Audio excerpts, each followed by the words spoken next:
And I'm Bernard Mbuta. Welcome to our talk show. Today I'm glad to introduce to you to our visitor, who is a counselor and also a community health officer.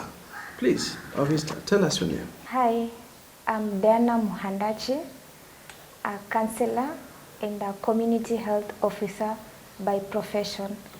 I'm glad to be hosted by the DS Media. Welcome to the show. Welcome to the show. Thank you. Our viewers, today we are going to focus on positive living for people living with HIV and AIDS. Diana, Yes. tell us, what is HIV treatment? Well, HIV treatment, Yeah. it is a lifelong medication Okay. that a person is given upon identification of his or her status to be positive. Okay. From the time he or she has been identified until the end of life. All right. Yes. Okay. Okay, that's good to know. And what if a person, how do you normally detect that a person, either a female or a male, is HIV positive? Well, it's very easy to detect if a person has HIV and AIDS in his or her own body simply by having an antibody test. Okay. Yes. So when should someone start treatment? Immediately, you identify yourself to be having the virus in your body. Okay. That is the HIV virus. Yeah. You begin treatment immediately. Okay.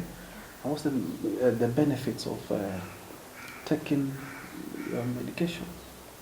Well, HIV medication has diverse benefits. Okay.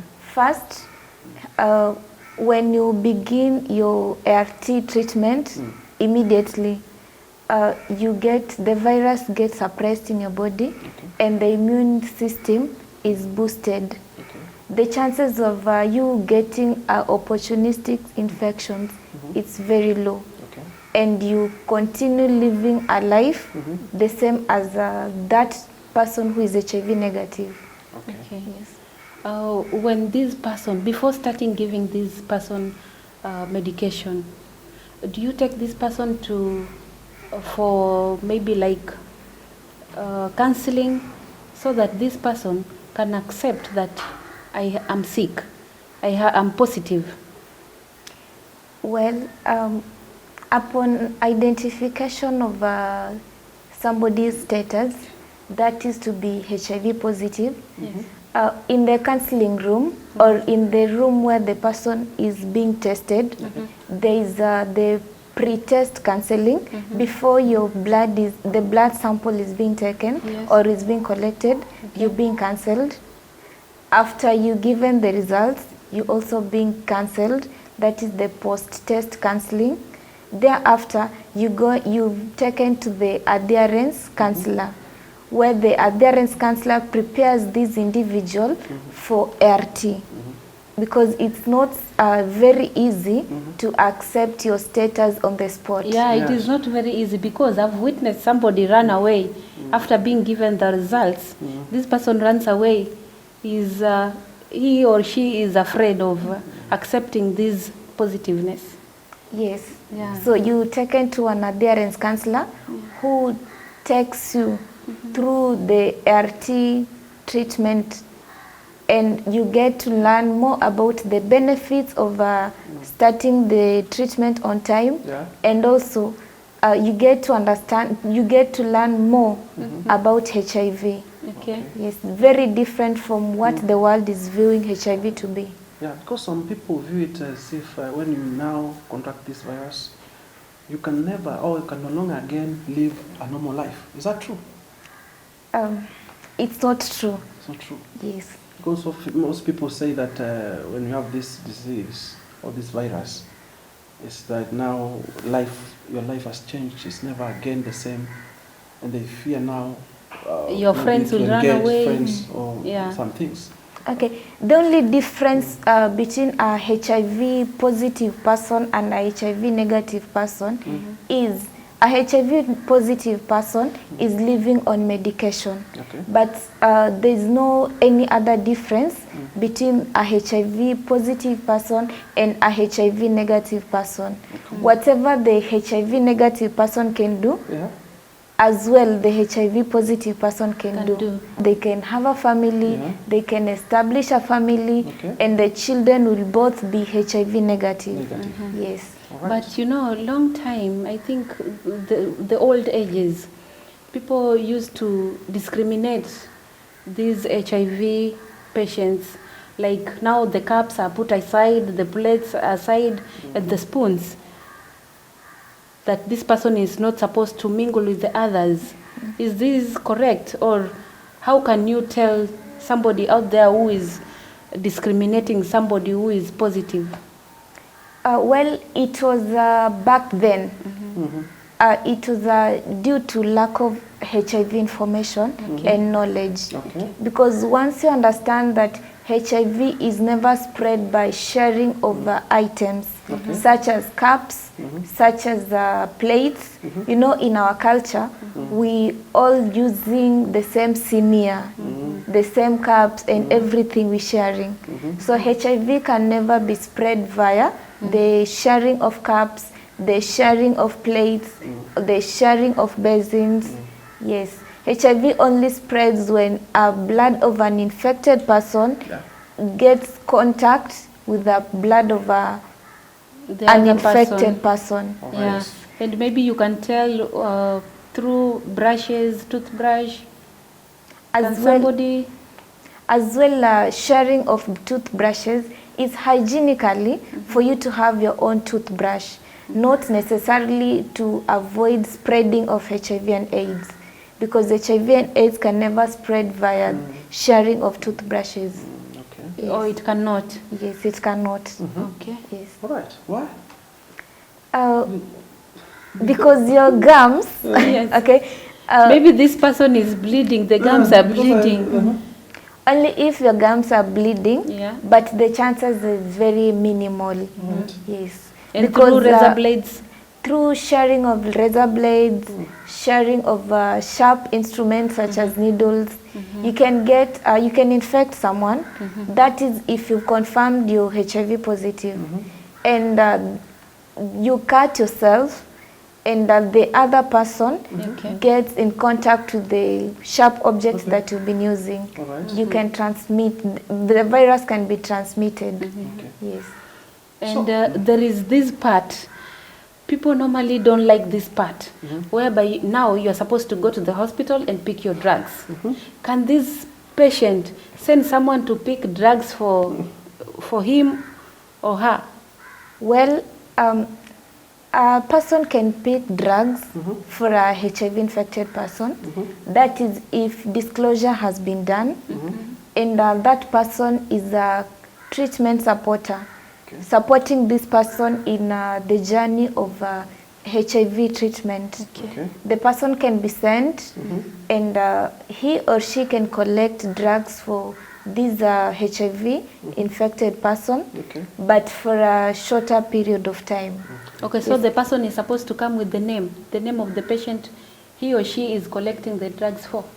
Yes, ideally there is a system in any health facility whereby upon you being identified to be HIV positive, your details are taken, your name is taken, and you have an identification card for the hospital or from the health facility that you're picking your drugs from. Because you have to be registered in a certain hospital. So the caregiver or the treatment supporter carries your identification card. Card. Okay. Yes. So he comes with he or she comes with the card, and maybe you give these drugs for a month. What period? Well, it depends with the client, Yeah. or it depends with this individual living with HIV and AIDS. There is durations that the drugs are being given. Okay. We've got the 1 month, we've got 2 months, we've got 3 months, up to 4 months. Yes, depending with any test that has to be done, because the person living with HIV and AIDS must present him or herself to the facility for the test to be done. After how long? Well, we've got the test to know how the client is faring on. Okay. We've got a test called viral load to know the number of virus in the body. So the test is normally done yearly for every client. For a client who is newly identified, it's being taken after 6 months. Okay. For all children below 24 years, Yeah. it's being taken after 6 months. After 6 For months. yes, for For every the small kids. yes, for every mother who is pregnant or breastfeeding, the test is being taken after 6 months. 6 months. Yes. Okay. And Now, for the kids, is it a syrup in terms of syrup or capsules? Well, the drugs are being given depending one with the age of the child and also the weight.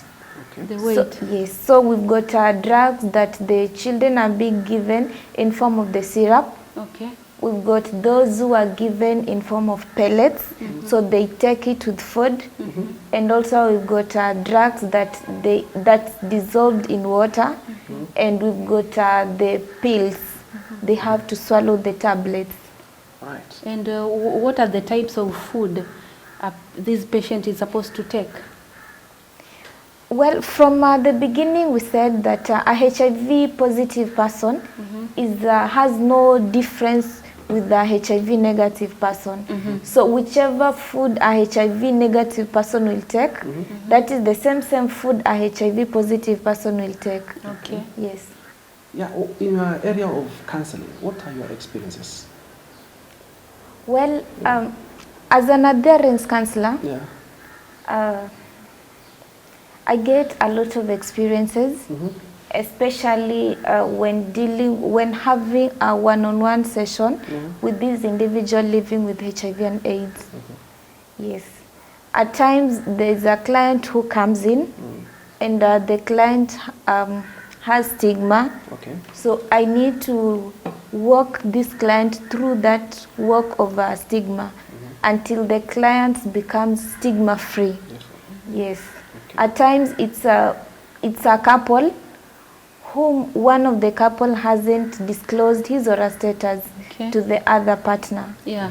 So it becomes another walk to work with this client until disclosure is done and the marriage is intact. Okay. Yes. So you mean there are still people who've experienced stigma? Yes. Stigma is still there. Stigma is real. Yeah. It's only the knowledge that we give to this client to know that HIV it's only but a status. HIV is not an illness. It's not a sickness. It's only but a status. Yeah. The same way we have hunger strike, so it's the same we have HIV. It's a status that we need to positively live with it and accept it. Okay. That's our prayer. And in terms of challenges, maybe have you ever had a scenario whereby you have a patient and this patient does not want to take the medicines? How do you handle this patient? Well, there are various scenarios that I've handled. Okay. A client comes in, Yeah. you've cancelled the client Yeah. about the medicine, but the client defaults. Defaulting is a cutting of the ART treatment, where a client will go for months, Yeah. for weeks or days.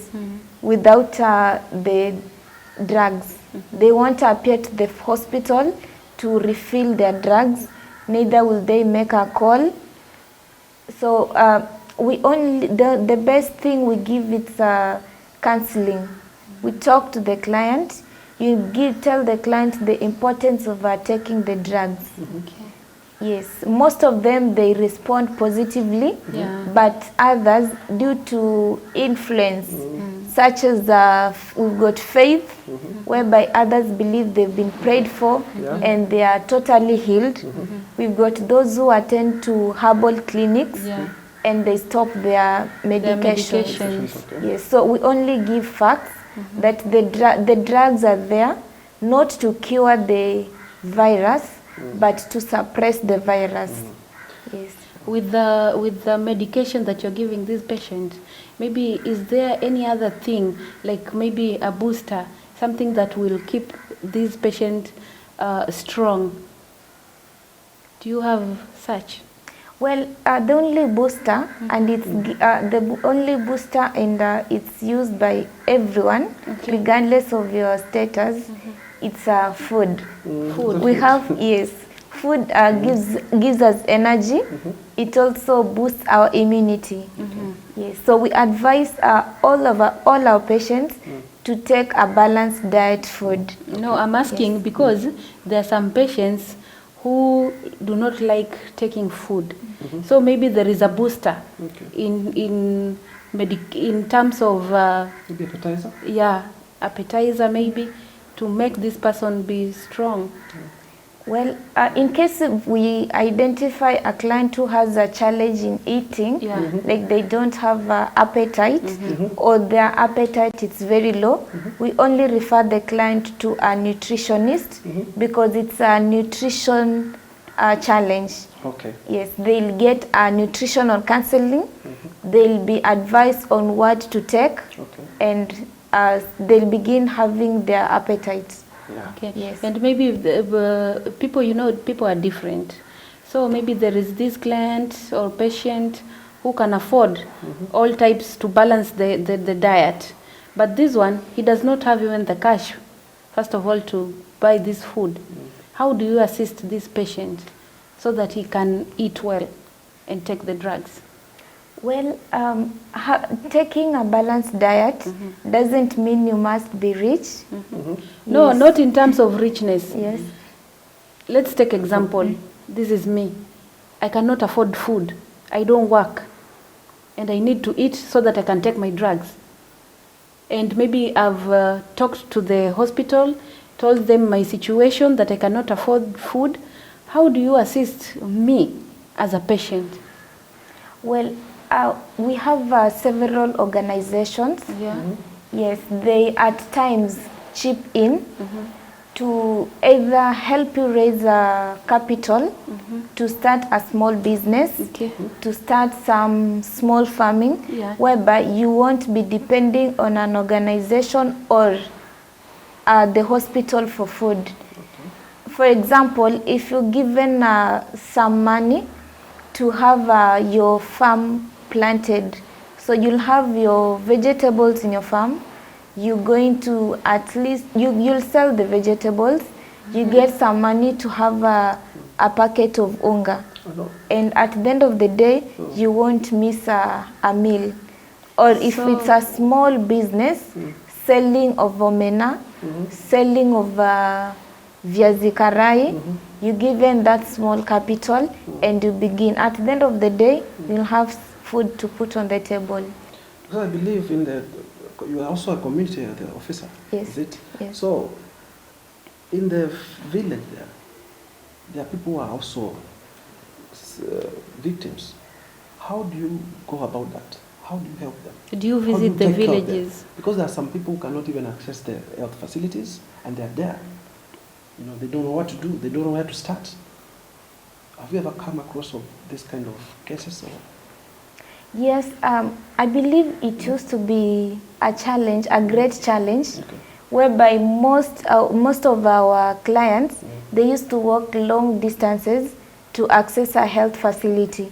But right now, with the help of our government, we have health facilities almost everywhere.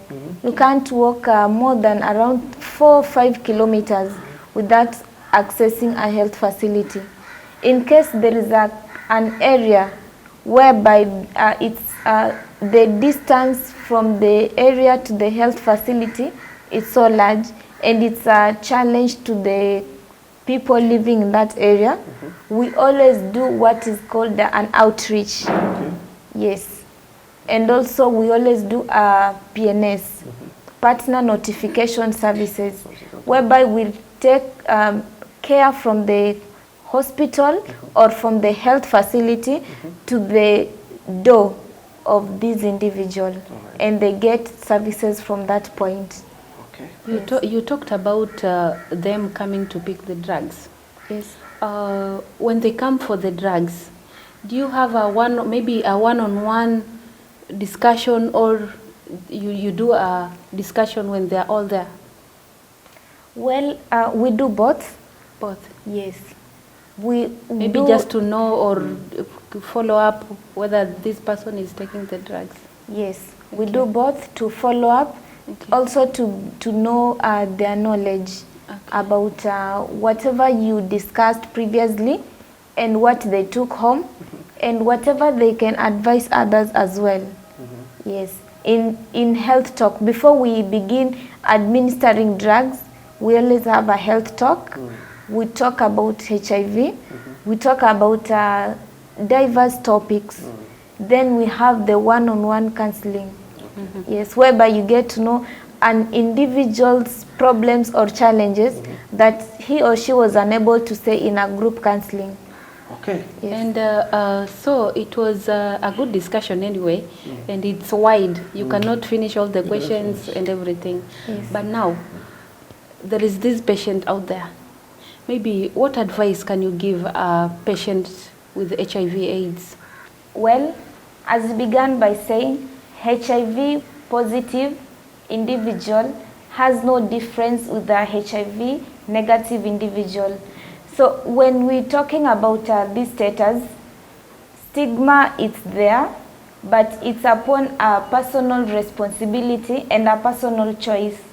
Live stigma and live a free life. Everybody, we normally say, you're HIV positive until you're confirmed. Okay. Yes. Yeah. So when you've confirmed to be HIV positive, it's upon you to take your medication well as prescribed by your doctor. Okay. Whatever instructions that you're given, it's upon you as an individual living with HIV to take the instructions positively and live. All right. Upon denial of your status will lead to opportunistic infections such as tuberculosis, which it's a bad indicator in this treatment. Yeah. Okay. It's a treatment that will begin from the day you are identified HIV positive until the end of life. So you take it positively. There is no sign to show that you're living with HIV and AIDS. We've got so many people outside here living with the virus, and they are living a healthy life, they are living a good life that nobody can identify them. So take the medications very well, listen to your doctors, your health providers' advice, and you're going to live a good life. Okay. I hope you're going to take this in positively. True. Right. So now, we are rounding up. And I understand this is a journey you took, and you decided that this journey I'm going to take is a very tough journey. From where you started to this far, how has been your journey of supporting the HIV people?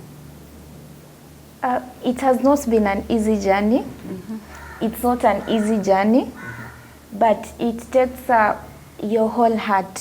Okay. Yeah. Umekubali kuingia katika hii field, you have to take it Yes. with your whole heart. I began back then as a volunteer. Okay. I was working without any pay, and I used to love these people as my own siblings. To date, I have several of them I'm taking care of as my own sisters and brothers. I see any elderly mother, any elderly father as my own biological father and mother. So I taken the responsibility, and without the heart of helping, you cannot make it in this journey. Yes. When doing that, do you take precautions maybe? Yes. You take. Yes. As a counselor, Yeah. I know how HIV can spread. Huh? Yeah. Okay. Yes. So you take care of yourself very well. Yes. Okay. That's good. All right. So now, you have another question? No. Questions? Yeah. No more questions. No more questions. I Thank you for coming. hope you're not stigmatized No, about HIV and the AIDS. viewers have heard it from you. We Yes. have At to least stop. when we have Yeah. when we have a patient like that, maybe in the family, Yeah, I can now now- know. I know how to take care of this patient. And our viewers have Yeah. heard from you, direct from your mouth. Thank you for coming to DS Media. Welcome. Welcome again.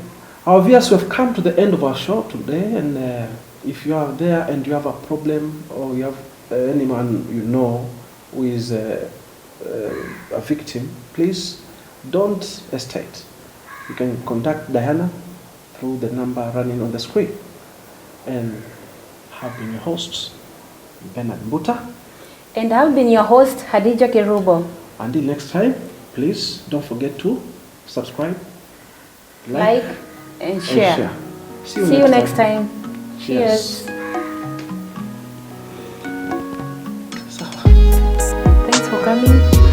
Welcome. Thank you.